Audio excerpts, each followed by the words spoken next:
ఆదిత్యం చంద్రభౌమో బుధగురు భృగుజన్ భానుజన్ రాహుకేతూన్ నత్వా నిత్యం త్రిసంధ్యం జగదుదయధైర్యస్థైర్య సంపతు హేతూన్ జ్యోతిశ్చక్రే అశ్వతారాది ఉరుగణ సహితాన్ మేషరాశ్యాదిరాశీన్ ఏతాన్ ఆసక్తిమూర్తీన్ ఖచర సురభరాన్ భక్తిత ప్రార్థయామః. నమస్కారం. జూన్ 2వ తారీఖు నుంచి జూన్ 8వ తారీఖు వరకు వార ఫలాలు ఏ రకంగా ఉంటాయో వాటి గురించి మీకు అన్ని వివరంగా మీ రవికిరణ్ శర్మ వేలూరి మీకు చెప్పడం జరుగుతోంది. ఇందులో భాగంగానే ద్వాదశ రాశుల వారికి ఏ ఏ రాశుల్లో ఏ ఏ గ్రహ సంచారాలు, ఏ ఏ అనుకూలతలు, ఏ ఏ ప్రతికూలతలు ఉన్నాయి, ఏ ఏ పరిహారాలు చేసుకోవాలి అనే విషయాలన్నిటి గురించి కూడా తెలుసుకోవడం జరుగుతుంది. వృషభ రాశి వారి సంచారం, వృషభ రాశి వారికి ఏ ఏ యోగాలు ఉన్నాయి అనే విషయాన్ని మనం తెలుసుకోవడం జరుగుతుంది. వృషభ రాశిలో బుధ, గురు, శుక్ర, రవి 4 గ్రహ సంచారాలు ఉన్నాయి. అందువల్ల లగ్న గురుడు విశేష బలం, లగ్నంలో గురుడు ఉండడం వల్ల గురు బలం చేకూరుతుంది. అట్లాగే లగ్నంలో బుధుడు, లగ్నంలో శుక్రుడు ఉండడం వల్ల విశేషమైన రాజయోగాలు వెలికి ఉన్నాయి. అయితే వ్యయస్థానంలో కుజ సంచారం వల్ల వ్యాపారస్తులకి కొన్ని ఆటంకాలు వస్తూ ఉంటాయి. వ్యాపారపరంగా కొన్ని ఇబ్బందులు చూడవలసి వస్తుంది వృషభ రాశి వారు. అయినప్పటికీ కూడా లగ్న గురుడు వల్ల గురు బలం ఉండడం వల్ల వ్యాపారంలో కూడా నిలదొక్కునే అవకాశాలు వీళ్ళకి ఉంటాయి. అట్లాగే పంచమ స్థానంలో కేతు సంచారం ఉంది. పంచమంలో కేతు సంచారం వల్ల సంతాన రీత్యా కొంచెం ఇబ్బందులు వస్తూ ఉంటాయి, కొంచెం జాగ్రత్త వహించాలి.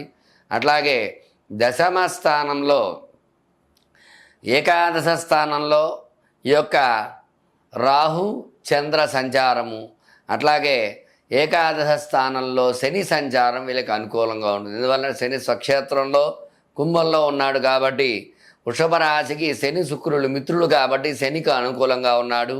వీళ్ళకి ప్రత్యేకంగా వ్యయస్థానంలో కుజుడు ఉన్నాడు కాబట్టి మంగళవార నియమాలు పాటించడము, మంగళవారం నాడు ఓం కుజాయ నమః అనుకునే మంత్రాన్ని చదువుతూ 7 ప్రదక్షిణాలు చేసి సుబ్రహ్మణ్య ఆరాధన, సుబ్రహ్మణ్య కవచ పారాయణ చేయడం ద్వారా వ్యాపార సమస్యలు, రోగబాధలు, ఆరోగ్య సమస్యల నుంచి బయటపడటం జరుగుతుంది. అలాగే ఈ యొక్క వృషభ రాశిలో ఈ యొక్క 4 గ్రహాలు సంచారం విశేషమైన రాజయోగాలు వచ్చే అవకాశం కూడా ఈ వారంలో వీళ్ళకి ఉన్నాయి.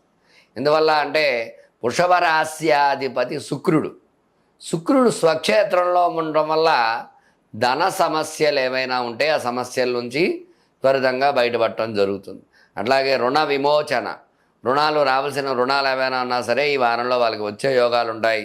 అట్లాగే వైద్యపరంగా ఏదైనా నిర్ణయాలు తీసుకుని చదువుకునే పిల్లలు వైద్యంగా నీట్ లాంటి ఎగ్జామ్స్ రాయాలనుకునే వాళ్ళకి కూడా ఈ యొక్క శుక్రుడు అనుకూలంగా ఉన్నాడు కాబట్టి ఈ రాశికి శుక్ర అనుకూలత ఉంది. అట్లాగే వ్యాపారకారకుడైన బుధుడు అనుకూలంగా ఉన్నాడు. బుధుడు లగ్నంలో ఉండడం వల్ల వ్యాపారం బాగుంటుంది. అట్లాగే గురు బలం ఉండటం వల్ల గురు సంచారం వల్ల విద్యార్థులకి విశేషమైన చదువులు చదవడము అని ఖచ్చితంగా జరుగుతుంది. అందువల్ల ఈ 3 గ్రహ సంచారం, అలాగే లగ్నంలో రవి ఉండటం వల్ల ఒక విశేషం. ఎందుకంటే గ్రహాలకు అధిపతి రవి కాబట్టి ఈ రవి అనుకూలత కలిగి ఈ యొక్క 4 గ్రహాల వల్ల ఈ రాశివారు విశేషమైన అనుకూలతలు కలిగి విశేషమైనటువంటి మార్పులతోటి చక్కగా గత వారంలో కంటే కూడా ఈ వారంలో విశేషమైన ఫలితాలు పొందే అవకాశం ఉంటుందన్నమాట. లోకా సమస్త సుఖినో భవంతు.